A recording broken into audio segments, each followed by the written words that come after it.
بسم اللہ الرحمن الرحیم۔ دیکھتی آنکھوں اور سنتے کانوں کی خدمت میں السلام علیکم۔ دوستو، آج ہم آپ کو صحابی رسول حضرت ابو ایوب انصاری رضی اللہ تعالی عنہ کی قبر کے حوالے سے ایک دلچسپ اور ایمان افروز کہانی سنائیں گے۔ ترکی کے دروازے پر حضرت ابو ایوب انصاری رضی اللہ تعالی عنہ کی قبر بنی۔ جب ان کا انتقال ہونے لگا تو انہوں نے امیر کو بلوایا اور کہا، دیکھو، جہاں تک لے جا سکو مجھے لے کر جانا، اور اگر میں مر جاؤں تو مجھے وہاں دفن نہ کرنا، بلکہ جہاں تک تم دشمن کی طرف بڑھ سکتے ہو وہاں تک مجھے لے کر جانا۔ تمہارے قدم جہاں رک جائیں بس وہیں میری قبر بنا دینا۔ زندہ بھی وہ اللہ کے راستے پر چلنا چاہتے تھے اور مرنے کے بعد بھی اللہ ہی کے راستے پر چلنا چاہتے تھے۔ تو استنبول، جس کو اس دور میں قسطنطنیہ کہتے ہیں، یہ وہاں کی بات ہے۔ تو لشکر اسلام قسطنطنیہ تو فتح نہ کر سکا، لیکن وہاں اس کے دروازے پر حضرت ابو ایوب انصاری رضی اللہ تعالی عنہ کو دفن کر دیا گیا۔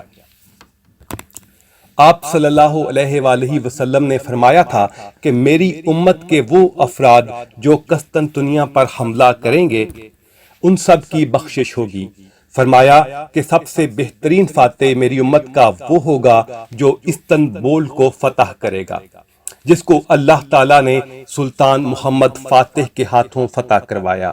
تو جب اس نے استنبول یعنی قسطنطنیہ کو فتح کیا تو تقریباً 600 سال کا وقت گزر چکا ہوا تھا، اور اسی وجہ سے ان کی قبر کی نشاندہی کرنا ایک بہت مشکل کام تھا، اور ان کی قبر کے کوئی نشان یا آثار بھی نظر نہیں آ رہے تھے۔ تو وہاں ایک بہت بڑے اللہ کے ولی تھے جو لشکر میں شاید سب سے بڑے صاحب نسبت ہوں گے۔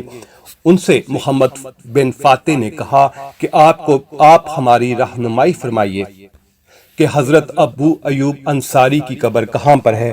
تو ان بزرگ نے وہاں پر بیٹھ کر مراقبہ کیا، اس کے بعد وہاں ارشاد فرمایا کہ یہاں کھدائی کرو۔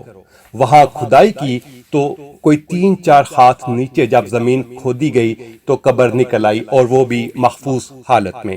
تو سلطان نے پوچھا، یہ کیسے پتا چلا کہ یہ وہی قبر ہے؟ تو انہوں نے فرمایا کہ چاروں طرف ظلمت ہی ظلمت یعنی اندھیرا ہی اندھیرا ہے، اور یہ وہ واحد جگہ ہے جہاں سے نور اڑتا ہوا آسمان تک جا رہا ہے۔ چاروں طرف کفر ہی کفر ہے اور اس جگہ نور ہی نور۔